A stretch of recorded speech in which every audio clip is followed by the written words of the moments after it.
세계의 역사는 예수 그리스도의 탄생을 중심으로 BC와 AD로 나누어집니다. 그만큼 예수님의 탄생은 세계 역사에서 가장 중요한 사건임을 말하는 것입니다. 예수 믿는 우리의 인생도 예수님을 만남을 기점으로 달라집니다. 예수님을 믿기 전의 인생, 예수님을 믿은 후의 인생이 달라지는 것입니다. 예수님을 만나기 전에는 우리는 마귀의 종노릇하면서 살아갔던 사람들이었습니다. 하지만 예수님을 만난 후에 우리의 신분은 완전히 바뀌었습니다. 하나님의 자녀요, 하나님의 백성이 되었고, 우리의 삶의 방향은 하나님 나라가 되었고, 성령을 쫓아가는 그런 사람들이 되었습니다. 그만큼 예수 믿는 사람들의 인생은 예수님과의 만남이 인생에서 가장 중요한 사건이라는 것을 우리가 알 수 있습니다. 그리고 기독교 역사에도 한 사람을 중심으로 이 사람이 등장하기 전과 이 사람이 등장한 후의 사건들로 나눌 수 있습니다. 그 사람은 바로 사도 바울입니다. 물론 기독교 역사에서 사도 바울 이전에 훌륭한 사람들이 성경에 다 기록되어 있습니다.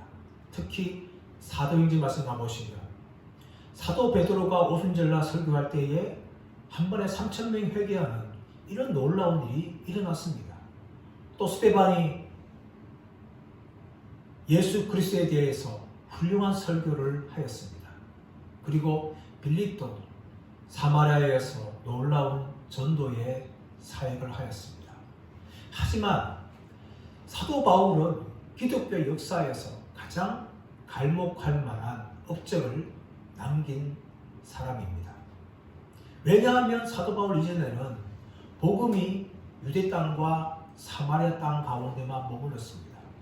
사도행전 1장 8절에서 오직 성령이 너희에게 임하시면 너희가 권능을 받고 예루살렘과 온 유대와 사마리아와 땅끝까지 이르러 내 증인이 되리라 라고 말씀하셨지만 사도 바울 이전에는 예루살렘과 온 유대와 사마리아 땅에만 복음이 머물렀습니다.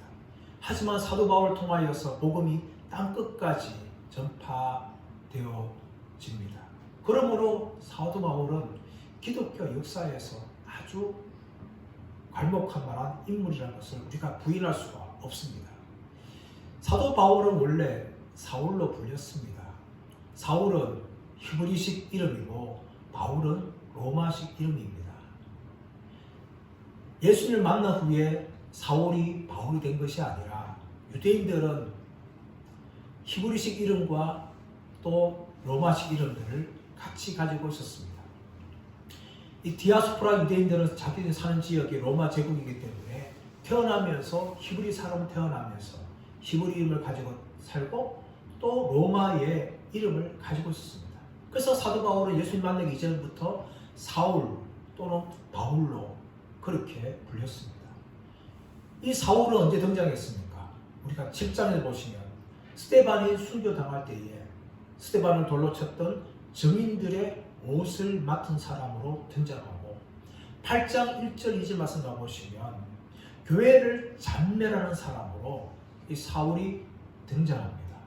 하지만 예수님께서는 이 다메섹 도상에서 사울을 만나주심을 통하여 사울을 사도로서 부르시는 놀라운 일을 예수님께서 하셨음을 우리가 오늘 본문을 통해서 확인할 수가 있습니다. 오늘 본문은 사울의 회심 사건을 다루고 있는 내용입니다. 이 사울의 회심 사건은 오늘 본문인 9장뿐만 아니라 22장과 26장에 걸쳐서 3번이나 기록되어 있습니다. 그만큼 사도행전에서 사울의 회심은 너무나 중요한 사건이기 때문에 이 사울의 회심 사건에 대해서 3번이나 그렇게 기록을 하고 있습니다. 하지만 사울의 회심 사건은 사울이 원한 것이 아니었습니다. 또 사울이 자격이 있어서 그렇게 된 것이 아닙니다. 전적으로 하나님의 주권이었습니다. 예수님께서 사울을 부르시고 그를 사도 바울로 바꾸신 사건이 바로 이 사울의 회심 사건임을 우리가 본문을 통해서 확인할 수가 있습니다. 우리 1절 2절 말씀 보겠습니다.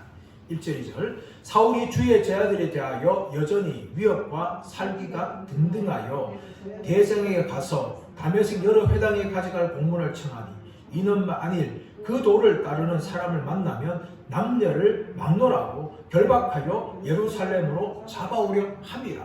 오늘 1절에서는 사울이 주의 제자들에 대하여 여전히 위협과 살기가 등등하여 라고 시작합니다. 그러나 여러분 헬라 성경에서는 그러나 사울은 이렇게 되어 있습니다. 왜 그렇습니까? 8장의 사건 보시면 빌립을 통하여서 사마리아 전도를 하고 또 에티오피아 내시를 만나서 복음을 전한 사건이 기록되어 있습니다. 복음이 지금 사마리아 땅으로 확산되고 있는 이런 가운데 사울이 어떤 사람이었습니까? 그러나 사울은 하나님 나라를 향하여 대적하던 사람이라고 성경은 기록하고 있습니다. 어떻게 대적합니까?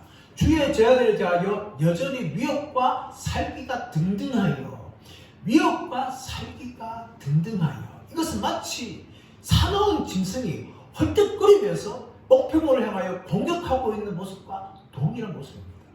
살인하기를 원하는 잡아서 감옥에 갇혀서 죽이려고 하는 그런 마음이 가득 찬 사람이 바로 사울이었습니다. 이런 사울이 대장에 가서 다메섹의 여러 회당에 다니면서 그리스도인들을 찾기 위해서 공문을 청하러 갔던 것입니다. 이 공문은 시리아 정부에게 주어서 그들의 도움을 공식적으로 받아내려고 하는 그런 공문이었습니다.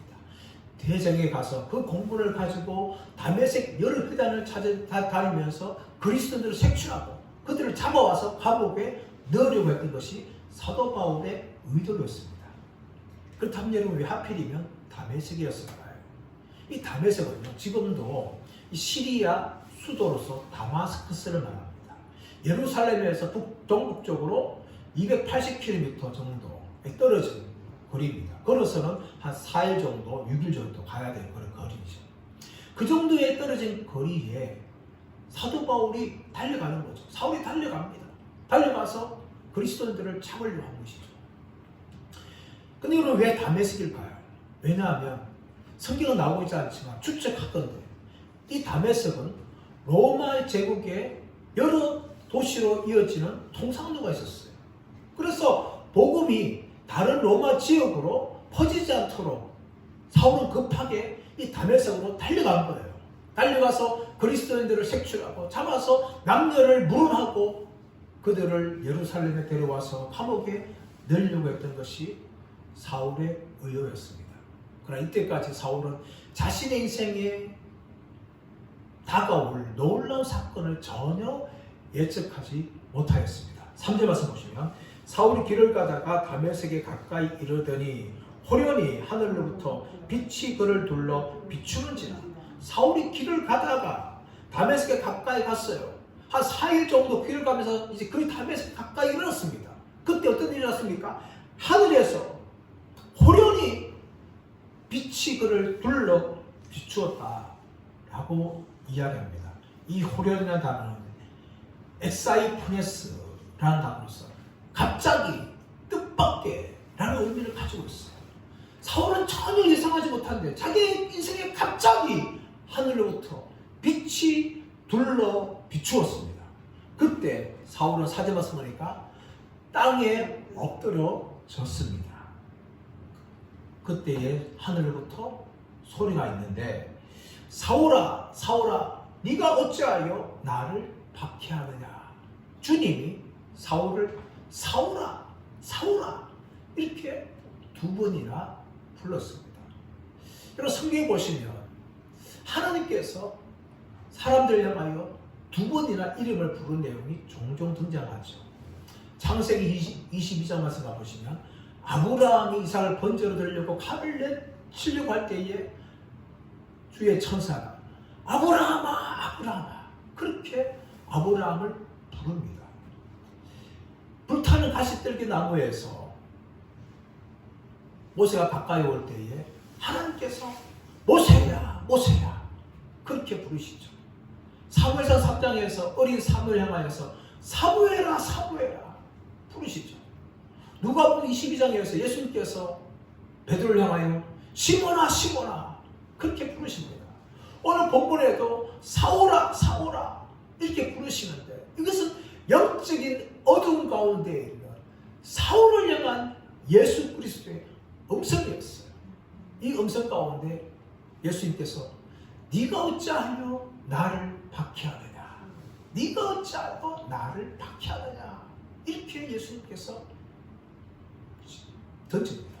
그럴 때 사울이 5절 말씀에 이렇게 말하죠. 대답하여 내 주여 누구시나이까, 주여 누구시나이까. 사울은 자신에게 임한 강력한 빛에 압도되면서 땅에 엎드리실 때에 이 빛이 그냥 단순한 빛이 아니라는 것을 그는 직감했을 겁니다. 무엇인가 신적인 힘이 자신에게 임하였다는 것을 사울은 깨달았을 거예요. 그래서 얼떨결에 주여 누구십니까? 라고 부르죠. 이때까지 나왔는데 그 주가 예수 그리스도의 사실을 사울은 전혀 알지 못하였어요. 그때 예수께서는 나는 네가 박해하는 예수다. 여러분, 사울은 예수님을 직접 박해한 적이 없어요. 여러분. 그러나 사울은 무엇을 박해했습니까? 교회를 박해했죠. 예루살렘에 있는 그리스도인들을 박해했죠. 그런데 예수님께서는 그 박해가 바로 나를 향한 박해다 라고 말씀하시죠. 네가 어찌하여 나를 박해하느냐, 나는 네가 박해하는 예수다 라고 예수님께서 사울을 향하여 그렇게 말씀하시는 겁니다. 그리고 6절 말씀 보시면 너는 일어나 시내로 들어가라, 내가 행할 일을 내게 이를 자가 있느니라 하면서 사울을 향하여 다메섹 시내로 들어가서 기다리라 라는 명령을 합니다. 근데 여러분, 이 사건이 있을 때 사람들의 반응이 보여주고 있는데 7절 말씀 보시면 같이 가던 사람들은 소리만 듣고 아무도 보지 못하여 말을 못하고 서 있더라. 사울과 함께 갔던 이 사람들이 여행을 같이 했던 사람이든지, 고대에서는 위험하기 때문에 여행을 홀로 하지 않습니다. 많은 사람들이 무리 지어서 그렇게 이동을 하죠. 그렇게 했던 사람이든지, 아니면 사울이 다메섹에 있는 그리스도인을 잡기 위해서 함께 데리고 갔던 사람들인지 누군지는 알지 못하겠어요. 그런데 이 같이 있던 사람들은 소리만 듣고 아무도 보지 못하여 말을 못하고 서 있다고 이야기합니다. 그들은 소리는 들었어요. 그런데 아무도 보지 못하더라고요. 이 사건에 대해서 22장 9절 말씀에서 사울은 유대인들 앞에서 자신의 배심 사건을 이렇게 이야기합니다. 나와 함께하는 사람들이 빛을 보면서 나에게 말씀하시는 이에 소리는 듣지 못하였다. 나와 함께하던 사람들이 빛을 보았다는 거예요. 그런데 나에게 말씀하시는 이에 소리를 듣지 못하였다. 그런데 이렇게 말하는 것은 오늘 7절 말씀과 완전히 다르죠? 7절 말씀 보시면 같이 가던 사람들은 소리만 듣고 아무도 보지 못하여 말하고 있는데 22장 9절에서는 나와 함께하는 사람들이 빛을 보면서 나에게 말씀하신 이에 소리는 듣지 못하였다. 완전히 반대를 이야기해요. 어떻게 같은 사건을 두면서 이렇게 상반된 증언을 할까요? 이것은 상반된 것이 아닙니다. 여기 힌트가 무엇인가 하면 소리에 달려있어요. 소리. 소리라는 단어가 폰에, 우리가 핸드폰 할 때 폰, 그것이 헬라 단어 폰에서 온 거예요. 이 폰에가 여러 가지 의미가 있어요. 하나는 사람의 목소리가 있고, 하나는 무의미한 이 소리가 그 폰의 의미고, 또 하나는 무생물의 소리가 이 폰의 의미예요. 사울이 이 폰에 쓸 때 이 다양한 단어를 여기에 썼다는 것이죠. 이 두 말을 합치면은 상반된 것이 아니라 조화를 이룰 수 있는 겁니다. 사람들이 소리는 들었지만 무슨 소리 못 들었어요? 예수님께서 사울에게 말씀하시는 직접 말하는 그 목소리는 듣지 못했다는 겁니다. 그들이 보지 못한 건 뭘 보지 못하는 거예요? 빛은 보았어요. 그러나 빛 가운데 임하시는 예수님을 보지 못했다는 겁니다. 그러므로 이 두 정언은 결코 상반되는 것이 아니라 조화를 이루는 것이죠. 사울은 그 다메섹 도상에서 빛 가운데 임하시는 예수님을 직접 보았고, 예수님이 그에게 말씀하시는 소리를 직접 들었어요. 그러나 다른 사람들은 뭐 웅웅하는 소리 들었지만 예수님의 목소리 듣지 못하였고, 뭔가 빛은 보았지만 빛 가운데 임하시는 예수님을 전혀 보지 못했습니다.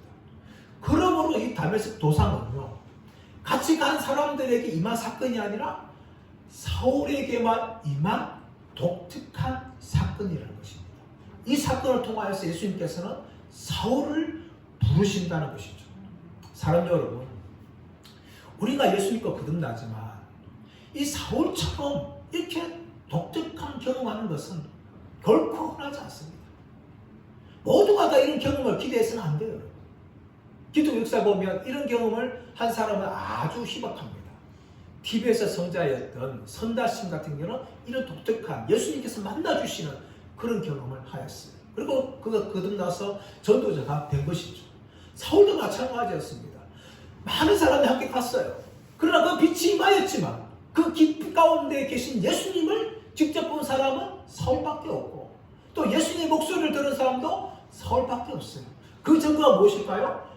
8절 이하 말씀 보시면, 사울이 땅에 일어나 눈은 떴으나 아무것도 보지 못하고 사람의 손에 끌려 다메섹으로 들어가서 사흘 동안 보지 못하고 먹지도 마시지도 아니하니라. 많은 사람들이 빛을 보았지만 누구의 눈만 멀었어요? 사울의 눈만 멀었어요. 사울의 눈만 멀었어요. 왜냐하면 빛 대신 예수님을 보았기 때문에, 곽제 가운데 계신 예수님을 보았기 때문에 그의 눈이 멀은 거예요. 그래서 사울은 사람들이 이끌려서 다메섹 시내 안으로 들어갈 수밖에 없었고, 사흘 동안 보지 못하였습니다. 그리고 그는 사울은 보지 못하는 동시에 먹지도 못하고 마시지도 아니했습니다. 보지 못한 것은 수동태예요. 눈이 가려있기 때문에. 그런데 사울은 그 보지 못하는 사흘 동안 먹지도 않고 마시지도 않았습니다. 왜 그랬을까요? 이 사흘은 사울이 변화되는 놀라운 시간들이었습니다. 예수님께서 부활을 경험할 때에 사흘 동안 이 무덤에 펴셨듯이 사울은 보지 못하는 이 암흑 가운데 있었습니다. 그 암흑 가운데 있으면서 사울은 자신을 돌아보았을 거예요. 자기가 바리새인으로서 열심을 가지고 그리스도인들을 핍박했는데 그 핍박은 오히려 예수님을 대적한 것이었구나. 또한 내가 예수님은 나사렛 이단 괴수라고 생각했는데 그것이 아니라 예수님은 하나님의 아들이었구나. 자신이 그렇게 공부했던 구약 성경이 바로 이 예수 그리스도가 메시아임을 증거하는 말씀이었구나 하면서 이 사흘 동안 자신이 수많은 것들을 돌아보았을 것입니다. 이렇게 사울은 이 사흘 동안의 시간을 보내면서 보지도 못하고 먹지도 아니하고 마시지도 않는 이런 시간을 보내고 있었습니다. 이때에 예수님께서는 아나니아에게 나타나십니다. 10절 말씀 볼까요? 10절 시작. 그때에 다메섹에 아나니아라 하는 제자가 있더니 주께서 환상 중에 불러 이르시되 아나니아야 하시거늘 대답하되 주여 내가 여기 있나이다. 그때에 언제입니까? 사울이 사흘 동안 보지도 못하고 먹지도 않고 마시지 않는 그때에 예수님께서 다메섹에 있는 아나니아라는 제자를 만나서 환상 중에 불러 이르셨다는 거예요. 환상 중에 만나 주셨다는 것입니다. 이것은 단순한 꿈이 아닙니다. 허구가 아니에요. 직접 환상 가운데 예수님께서 아나니아라는 제자에게 나타났습니다. 아나니아는 여호와께서는 은혜로우시다 이런 의미를 가지고 있어요. 그러나 이 사람은 유대인이었지만 이 다메섹에 있는 유대인이었어요. 다메섹에 사는 아나니아라는 제자. 아마 이 다메섹에 살면서 오순절날 성령을 경험한 사람들이 와서 복음을 전파했을 때 믿을 수도 있고 아니면 다른 방법을 통해서 믿었을 것입니다. 이 다메섹에 사는 이 아나니아는 제자였어요. 이 제자 예수님께서 환상 가운데 나타나셨다는 것을 알 수가 있습니다. 여러분, 이 아나니아에 대해서 사도 바울은 나중에 22장 12절에서 다메섹에 사는 경건한 유대인으로서 칭찬받는 사람이다 라고 이야기합니다. 하지만 이 아나니아는요 12사도와 같은 사도도 아니었어요. 또한 빌립이나 빌처럼 놀랍게 사마리아를 전도하는 그런 위대한 전도자도 아니었습니다. 스데반처럼 정말 예수님에 대해 탁월한 설교를 하는 그런 사람도 아니었어요. 이 사람은 무명의 사람이었습니다. 하지만 하나님께서는 이 무명에 가까운 아나니아를 통하여서 사울을 눈을 뜨게 하시고 그에게 세례를 주는 이런 위대한 일을 했다는 것입니다. 사랑하는 여러분, 우리는 거의 다 사실은 무명에 가까운 사람들입니다. 세상적으로 봤을 때에 별로 유명하지 않죠. 가진 것이 많습니까? 세상의 지위가 높습니까? 전혀 위대하지 않습니다. 그런 것이 바로 우리들이에요. 그러나 여러분, 우리가 아무리 연약하고 문명에 가까운 사람들이라 할지라도 우리를 통해서 하나님이 내가 만난 사람들을 위대한 사람들로 만드시는 분이라는 것을 믿으시기를 간절히 바랍니다. 하나님께서 다윗에 사는 이 이름 없는 아나니아라는 존재를 통해서 사울을 눈을 뜨게 하시고 그에게 세를 주게 하는 이런 위대한 일을 감당했다는 것입니다. 기독교 역사를 보게 되지만 문명에 가까운 사람들을 통하여서 위대한 사람들을 부르시는 이 하나님의 일하심이 종종 있습니다. 그 중에 대표적인 사람이 누군가 하면 존 에글렌이라는 사람입니다. 아마 이 사람의 이름에 대해서 여러분 처음 들어봤을 거예요. 존 에글렌. 이 사람은 영국 홀체스터, 오래된 도시에 있는 홀체스터라는 도시에 있는 문명에 가까운 어느 교회 집사였어요. 여러분, 하나님께서 이 집사를 통하여서 찰스 스펄천, 19세기의 위대한 설교자를 부르시는 그런 도구로 하나님이 사용하셨습니다. 1850년도 1월 6일 주일이었습니다. 그날 주일에 엄청난 눈이 왔어요. 폭설에 가까운 눈이 왔어요. 사람들이 주일이지만 교회를 갈 수가 없었어요. 이 존 에글렌 집사도 아침 일찍 일어나서 교회를 가려고 문을 여는데 눈이 너무 많은 거예요. 그래서 마음 가운데 갈등을 했어요. 아, 내가 교회를 가야 되나 말아야 되나 막 갈등하면서 집사님, 내가 교회를 안 가면 누가 교회를 오겠냐 하면서 그는 억지로 교회로 발걸음을 옮겼습니다. 교회 문이 닫으니까 어느 집사가 급하게 나오면서 에글렌 집사 큰일 났네. 오늘 예배를 설교할 목사님이 눈 때문에 오지 못하였네. 어떻게 하겠나? 지금 13명이 왔는데 그냥 예배를 취소해야 되지 않겠냐 하면서 에글렌 집사에게 그렇게 말했어요. 그러자 이 에글렌 집사가 아니야. 아무리 설교자가 못한다 할지라도 예배를 드려야지. 내가 설교하겠네. 좀 못하더라도 실수하더라도 우리 식구들이니까 다 용서하지 않겠나. 근데 여러분, 그 13명 가운데 13명 말고 한 명이 소년이 더 있었어요. 근데 그 스포츠는 그 교회 선도가 아니었어요. 이 존 에글렌 집사가 이사야 45장 22절 말씀을 읽고 설교를 합니다. 이런 본문입니다. 땅의 모든 끝이여 내게 돌이켜 구원을 받으라. 나는 하나님이라 다른 이가 없느니라. 땅의 모든 끝이여 내게 돌이켜 구원을 받으라. 나는 하나님이라 다른 이가 없느니라. 이 존 에글렌 집사가 사실 설교 준비도 못했어요. 그래서 어떻게 설교하겠습니까, 사실은. 근데 이 설교 동안 계속 하면서 이 존 에글렌 집사가 여러분, 땅의 모든 끝이 돌이켜 구원받으라 말씀하십니다. 여러분, 예수님 바라보십시오. 예수님 바라보십시오. 이렇게 이야기하면서 거의 10분 동안 그 설교를 하는 거예요.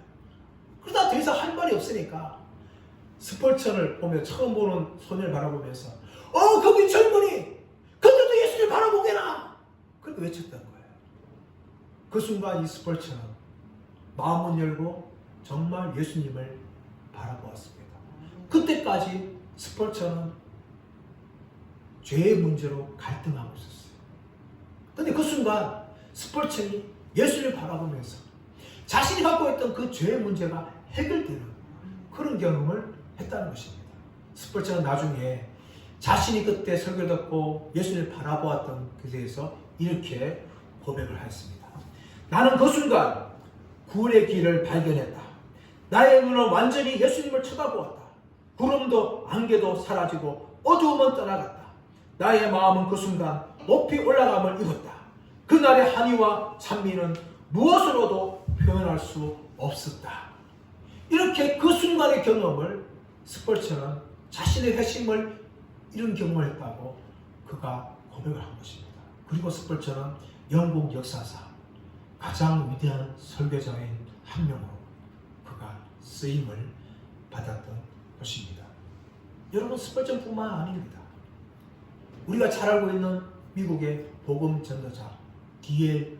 무디도, 에드워드 킴버리라는 이름 없는 구도 수성공 주일학교 선생을 통하여 그가 변화되는 놀라운 일을 경험했습니다. 또한 20세기의 유명한 전도자였던 빌리 그레이엄은 모데카이 햄이라는 무명의 복음 전도자가 하는 집회에 가서 그의 말을 듣고 그가 회심하는 놀라운 일을 경험하였습니다. 사랑하는 여러분, 저와 여러분이 위대하지 않을 수 있습니다. 하지만 여러분, 잊지 마십시오. 하나님은 무명에 가까운 사람들을 지금도 사용하신다는 것입니다. 우리의 자녀들 향하여서, 우리의 손자 손녀들 향하여서, 우리의 이웃들 향하여서, 또 교회는 수많은 또 사람들 향하여서 나는 비록 무명이지만 하나님이 나를 통하여 내가 만난 사람들을 위대한 사람으로 만드신다는 것을 여러분 잊지 마시고, 여러분 거기서 쓰임받는 저와 여러분 되시길 간절히 바랍니다. 우리가 무명하다 할지라도 여러분 인생에 희망이 없는 것이 아닙니다. 결코 희망이 없는 것이 아니에요. 비록 무명에 가까운 사람이라 할지라도 교회 역사를 보면 무명의 사람들을 통하여 위대한 사람들을 부르시는 이 놀라운 일을 경험하고 있는데, 오늘 본문에 나오고 있는 아나니아도 그 중에 한 사람이었습니다. 다메섹에 있는 이름도 없는 그런 무명의 사람인 이 아나니아를 통하여서 하나님이 사울을 부르시는 놀라운 일을 하신다는 것이죠. 자, 12절 말씀 볼까요? 자, 11절 12절 시작. 주께서 이르시되 일어나 집가라는 거리로 가서 유다의 집에서 다소 사람 사울이라는 사람을 찾으라. 그가 기도하는 중이니라. 그가 아나니아라는 사람이 들어와서 자기에게 안수하여 다시 보게 하는 것을 보았느니라 하시거늘. 예수님께서 환상 중에 지금 아나니아에게 무슨 말씀하십니까? 집가라는 거리로 가서 유다 집에 있는 다소 사람 사울을 찾으라. 그가 기도한 중이다. 왜냐하면 사울이 기도 중에서 아나니아라는 사람이 들어와서 자기에게 안수하는 것을 보았다 라고 말씀하시는 것이죠. 여러분, 지금 예수님께서는 아나니아에게 환상 중에 나타났어요. 나타나가지고 무엇을 말씀하시는 거예요? 다메섹 안에 있는 요한의 집에 있는 사울을 찾아가라. 근데 그가 기도한 중인데, 기도 중에 아나니아 네가 들어와가지고 자기에게 안수하는 걸 보았다, 이렇게 말씀하시는 것이죠. 여러분, 분명히 지금 사울은 기도 중에 있었어요. 또 지금 예수님께 누구에 나타났었어요? 아나니아에 나타나서 아나니아에게 말씀하시는 것이죠. 근데 여러분, 이 사건이 거의 동시에 일어나지 있지 않습니까? 사울이 기도하고 있는 중에 예수님께서는 지금 아나니아에 나타나가지고 아나니아에게 집가라는 거리를 가서 요한의 집에 있는 다섯 사람은 사울을 찾아라 라고 말씀하시면서, 근데 그때에 사울은 기도한 중에 무엇을 보아요? 아나니아가 자기한테 와서 안수함을 봅니다. 동시적으로 일어나는 일이에요. 예수님께서는 아나니아에게 나타나는 것이 아니라 사울에게 나타나셔가지고 사울에게 또 눈을 열어서 아나니아가 자기한테 안수하는 걸 보게 한 것입니다. 여러분, 이것이 하나님의 일하심입니다. 여러분, 그런데 가끔 교회 보면 교회 안에서 기도 많이 한다고 하면서 자기가 예언하니 자기가 환상을 보니 라고 하는 분들이 계십니다. 여러분, 그분들은요 99%가 기독교 전쟁이들입니다. 기독교 무당들이에요. 많은 초신자들이, 또 기도 많이 하지 않는 분들이, 또 미래에 대한 두려운 분들이 그런 사람 찾아가요. 찾아가면서 자기를 향한 예언을 구하고 하나님 환상을 구합니다. 여러분, 속지 마십시오. 하나님께서 정말 환상을 보여주신다면 그 기도한 사람뿐만 아니라 직접 기도하는 나에게도 하나님 환상을 보여주신다는 것입니다. 많은 사람 속아요. 여러분, 어느 교회 자매가 있었어요. 근데 그 교회 안에 이 자매를 짝사랑하는 형제가 있었습니다. 이 형제가 그 자매에 찾아와서 이렇게 말합니다. 하나님이 꿈에 나와 네가 결혼해야 된다. 그렇게 말씀하신다. 다 결혼하자고. 그러니까 그 자매가 너무 황당한 거예요. 자매는 전혀 이 형제를 사랑할 마음이 없어요. 일방적으로 형제가 이 자매를 사랑하는 거예요. 그래서 이 자매가 지혜롭게 어떻게 말하는가 하면 하나님이 꿈에 너에게 말씀하셨다면 나에게도 말씀하셔야 되는데 나한테는 그렇게 말씀하지 않았다면서 하면서 나는 너와 결혼할 수 없다 하면서 거절하는 겁니다. 여러분 정말 하나님께서 환상 가운데 여러분 말씀하시는 것이 필요했다면 여러분 기도 많이 한 사람에게 나타나는 것이 아니라 우리에게 기도하는 우리에게 나타나신다는 걸 여러분 믿으셔야 됩니다. 그게 하나님 일하신대요. 근데 여러분 많은 사람들이 속아요. 무당에 찾아가듯이 교회 안에 기도 많이 한다는 사람들, 예언을 한다는 사람들 찾아가서 하나님 뜻을 구하는데 여러분 그것은 마귀를 쏟는 것입니다. 기독교 무당들을 쏟는 거예요. 여러분. 하나님의 말씀 보십시오. 하나님이 지금 아나니아에게 말씀하시는 뿐만 아니라 예수님께서 지금 아나뿐만 아니라 기도 가운데 있는 사울 가운데 보여주신 거지 않습니까? 기도하는 중에 아나니아가 자기에게 안수하는 것을 보았다는 게 지금 예수님이 무엇을 시키는 거예요? 아나니아에게 사울을 찾아가서 안수하라고 시키는 것입니다. 그래서 똑같이 보는 거예요. 여러분. 이것이 하나님이 일하시는 겁니다. 오늘 예수님께서 그렇게 일하셨어요. 여러분 그런 속지 마십시오. 여러분 하나님 뜻을 구하거나 급한 일 있으면 직접 기도하십시오. 그러면 하나님이 응답하실 것입니다. 꼭 필요하시다면 정말 그런 일이 정말 잘 일어나지 않지만 정말 필요하시면 환상도 보여주실 거예요. 하나님이 일하십니다.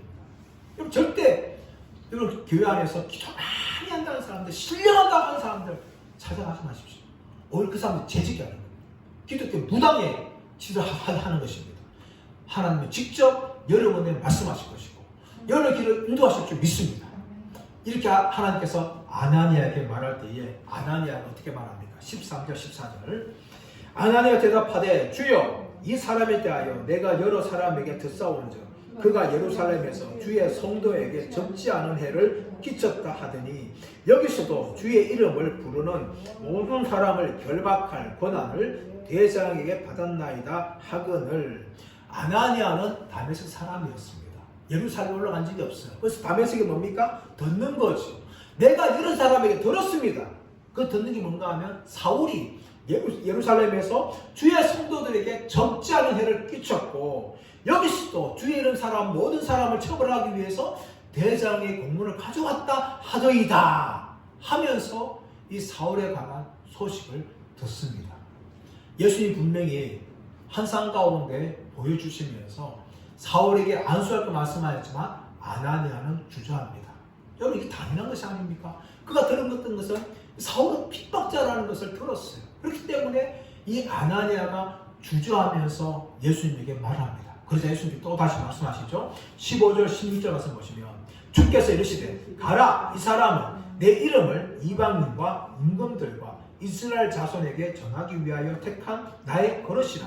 그가 내 이름을 위하여 얼마나 고난을 받아야 할 것을 내가 그에게 보이리라.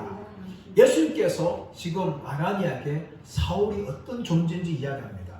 예수님이 바로 이 사울을 자신의 이름 예수 그리스도의 이름을 이방인과 임금들과 이스라엘 자손에게 전하기 위하여 택한 나의 그릇이라고 말씀하시는 것이죠. 나의 도구다. 내가 쓰는 도구다. 라고 사울을 말하시면서 그뿐만 아니라 사울은 내 이름을 위하여 얼마나 고난받아야 할 것을 내가 그에게 볼 것이다. 사울은 핍박자였어요. 그런데 오히려 예수 이름 때문에 핍박을 받는 그런 사람으로 바뀌게 된다라는 것을 예수님께서 아나니아에게 말씀을 하시는 것입니다. 자, 그러자 어떻게 합니까?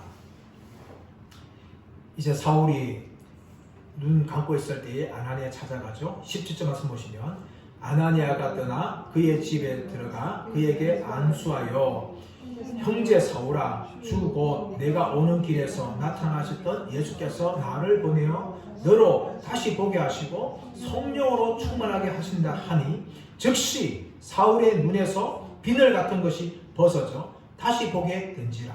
일어나 세례를 받고 음식을 먹으며 강건하여 지니라. 아나니아가 예수의 말씀을 듣고 갑니다. 예수님께서는 아나니아에게 사울의 사명을 말씀하였어요. 이방들과 임금들과 이스라엘에게 나의 이름을 전할 나의 그릇이다 하면서 사울은 이제 나를 위하여 고난받게 될 것이다 라고 말하는 것입니다. 이 사울은 정말 예수의 말씀처럼 수많은 고난을 받았습니다. 고린도후서 11장 23절에서 27절 말씀 보시면 사울이 받았던 그 많은 고난들에 대해서 이야기합니다. 강의 위험과 강도 위험과 여러 가지 금식하고 밥을 못 먹는 것들과 바다의 위험, 이 모든 것들을 사울이 다 경험했다면서 고린도후서 11장 23절에서 27절에서 말하면서 디모데전서 1장 13절에서 자신이 과거에는 나는 비방자였고 박해자였고 폭행자였다 라고 말하였지만 예수님 말씀처럼 오히려 그는 이제 예수 이름 때문에 박해받는 사람으로 그는 변하게 되었습니다. 근데 이것을 위해서 오늘 17절 18절에서 한 가지 사건이 일어나는데 그것이 무엇인가 하면 아나니아가 안수할 때에 바울의 눈에 있던 비늘이 벗겨지는, 그래서 다시 보게 되어지는 이런 놀라운 일이 일어납니다. 물론 여러분, 이 비늘은요, 이 사흘 동안 보지 못했기 때문에 쌓여있던 그런 비늘이었을 것이에요. 마치 물고기 비늘과 같은 그런 비늘이 사울의 눈에 있었어요. 근데 아나니아가 안수할 때에 그 눈에 있던 비늘이 떨어져 나갑니다. 근데 여러분이 이것은요, 단지 육적인 눈만 보게 되는 것이 아니라 영적인 의미를 가지고 있습니다. 사울은 다메섹 도상에서 예수님을 만나기 전에는 그는 영적으로 어두운 자였어요. 영적으로 눈에 비늘이 있던 자였습니다. 그는 히브리인 중에 히브리인이요, 다섯 사람으로서 로마 시민을 가지고 태어났던 사람이었고, 그는 가말리엘 문화에서 수제자였고, 그리고 바리새인 중에 바리새인이었습니다. 그런 율법으로 흠이 없을 만큼 그런 의로운 자로 스스로 여겼고, 그리스도인들을 핍박하는 것이 하나님을 섬기는 예라하면서 수많은 그리스도인들을 핍박하고 또 죽이고 감옥에 가두었습니다. 그러나 여러분, 다메섹 도상에서 빛 가운데 임하신 예수님을 만나고 그는 꼬꾸러졌습니다. 그리고 사흘 동안 보지 못하였어요. 그러나 예수님께서는 아나니아를 통해서 안수할 때에 사울에 있는 눈에 비늘이 벗겨졌고 그가 일어나서 세례를 받습니다. 여러분, 이 세례는 단순한 물세례가 아니에요. 이 세례는 뭡니까? 내가 그리스도인이 되었다, 내가 주의 제자가 되었다는 공적인 믿음의 고백이었습니다. 완전히 바뀌었죠. 비방자였고 박해자였고 폭행자였던 그 사울이 이제는 변화해서 주의 제자가 되고 사도가 되어지는 이 놀라운 사건으로 그가 변화되어집니다. 사랑하는 여러분, 우리는 사도 바울처럼 이렇게 다메섹 도상에서 예수님을 만나는 급격한 회심을 저와 여러분이 경험하지 않을 수 있습니다. 그러나 여러분, 사울과 우리의 공통점이 있어요. 그것은 무엇입니까? 예수 믿고 난 후에 우리의 눈에 영적인 비늘이 벗겨졌다는 것입니다. 비늘이 벗기 전에는 예수님을 알지 못하였습니다. 구원받지 못하는 죄인들이었습니다. 하지만 영적인 비늘이 벗겨짐을 통하여서 우리가 구원받은 백성이 되었고 하나님의 자녀가 되었고 예수의 증인이 되었습니다. 이것이 바로 저와 여러분들에게 임한 복입니다.